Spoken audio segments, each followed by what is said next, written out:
Right now, the biggest threat to the world is the Chinese Communist Party. As long as CCP exists, there will never be world peace.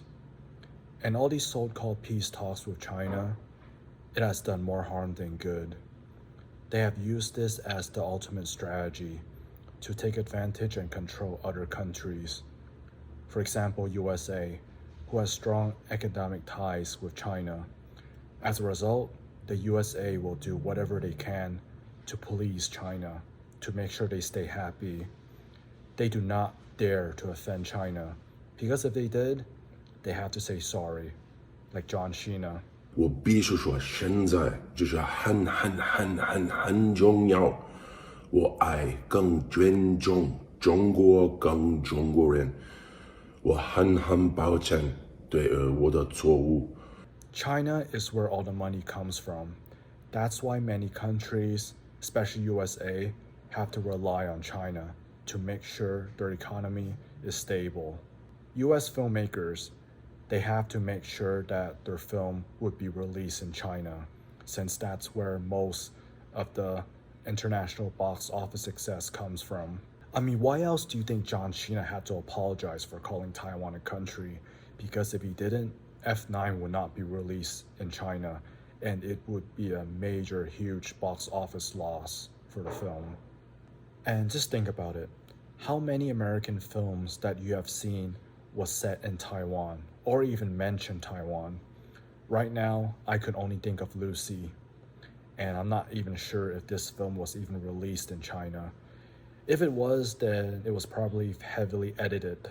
So the thing is, money is how the CCP threatens and control other countries indirectly. And because many countries do have to rely on China for the sake of their economy, they choose fear over the truth. Ever since CCP took over mainland China on October 1st, 1949, the past 73 years have been nothing but chaos for China and for the rest of the world. Take Hong Kong, my hometown, for example.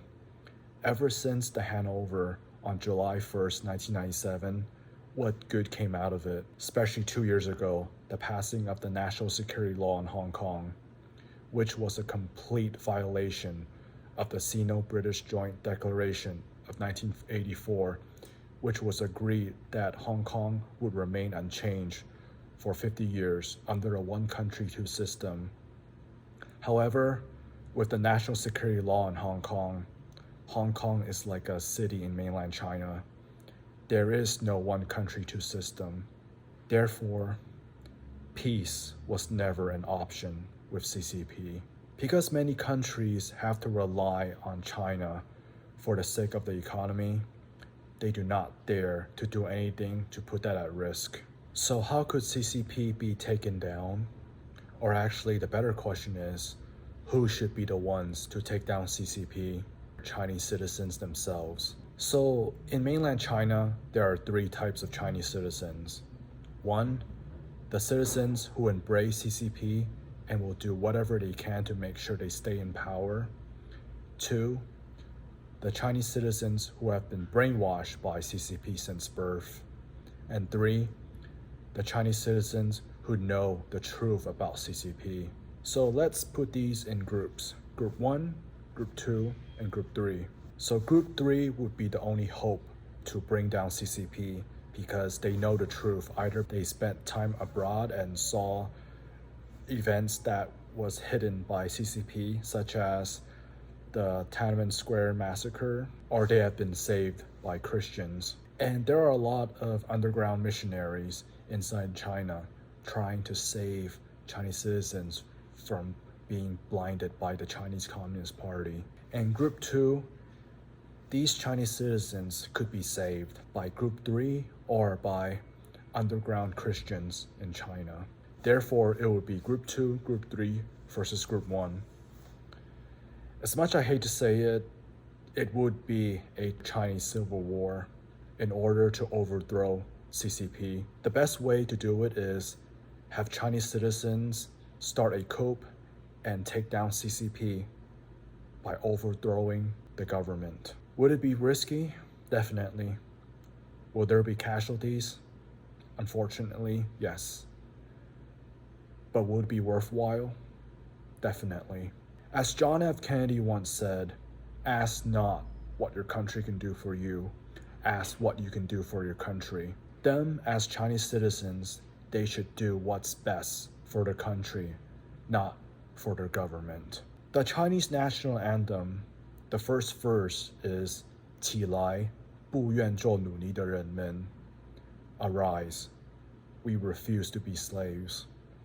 However, Chinese citizens have been slaves their whole lives, slaves of the Chinese Communist Party. Therefore, they must rise up. They should think about, have they been slaves their whole lives, slaves of the Chinese Communist Party.